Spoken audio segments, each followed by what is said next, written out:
Did you know that a whopping 89 out of 100 students are using AI tools for their schoolwork?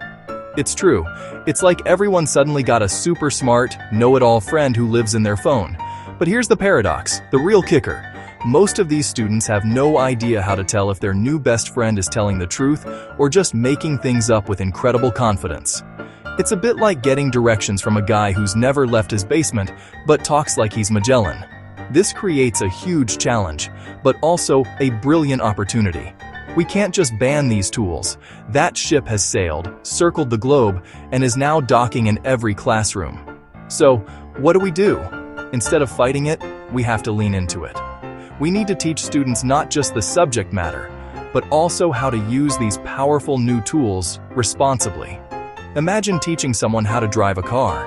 You don't just give them the keys and say, "Good luck, try not to hit anything." No, you teach them the rules of the road, how to check their blind spots, and what all those weird dashboard lights mean. That's exactly what we need to do with AI. Our goal becomes twofold. So, how do you teach something as big and complicated as culture? It can feel like trying to grab a cloud. To make it tangible, we start with a solid framework. I use Geert Hofstede's 6 dimensions of culture. Now, I know that sounds super academic and maybe a little boring, but stick with me. These dimensions are basically 6 lenses for comparing cultures. Power distance. How society handles inequality, individualism versus collectivism. Is it all about me or we, masculinity versus femininity? Focus on competition versus cooperation, uncertainty avoidance. How much a culture hates surprises, long-term versus short-term orientation, indulgence versus restraint. Party now or save for later. These 6 dimensions give students a concrete starting point. It's like giving them a cheat sheet for understanding why 2 countries might approach the same problem in very different ways. It helps them move beyond vague stereotypes like "people there are so formal" and toward a more nuanced understanding. For example, knowing that Japan has a high score in power distance helps explain why a junior employee might hesitate to contradict their boss in a meeting. It's not about being shy, it's about respecting an established social structure. It gives them the vocabulary to talk about culture in a smarter, more respectful way. Here's where the rubber meets the road. The task for the students is simple. Pick 2 countries. Use AI to compare them on one of Hofstede's dimensions.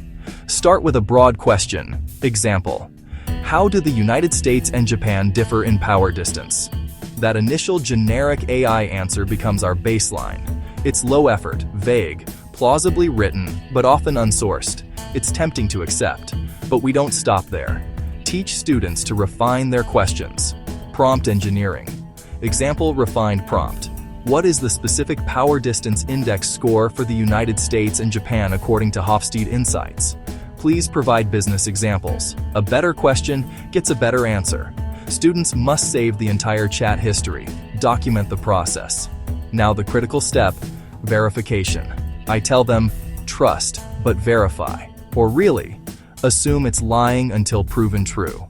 Compare AI answers directly with authoritative sources. Source: Hofstede Insights Country Comparison Tool. Source: peer-reviewed academic articles. Create a simple 2-column table. Column: what AI said. Column: what the source said. Light bulbs go off in the room. Students find discrepancies fast. Sometimes the AI nails it. Sometimes it gives a slightly outdated score. Sometimes it mixes up definitions of dimensions. Sometimes it confidently invents a fabrication, a hallucination. Example: AI says Japan has higher power distance, then offers a stereotypical business example that doesn't fit. By documenting matches and mismatches, students learn. AI is a brilliant starting point, but a terrible finishing point. They are learning to be critical fact-checkers in real time. Once the students have their data, their AI chats, their fact-checking tables, we move into small group discussions.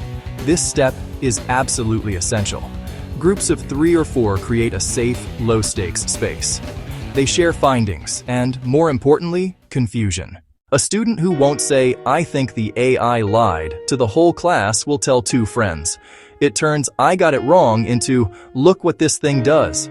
Critique becomes a team sport. I give each group specific guiding questions. What did the AI get right? Where did it fail you? Can you spot patterns in its mistakes? Why do you think the AI made that specific error? That last question is the big one. It pushes them to think about how AI models are built, training data, bias, and that AI doesn't know. It predicts the next most likely word. One group might note the AI describes American culture better than Vietnamese culture. That sparks a conversation about data bias. After about 20 minutes, we synthesize as a class. Each group shares one key finding or one striking error. One group, AI gave PDI 68 versus official 54. Another, a beautifully written but totally wrong collectivism example. We put those examples on the board. Not shaming the AI, building collective understanding of limits. That leads to ethics.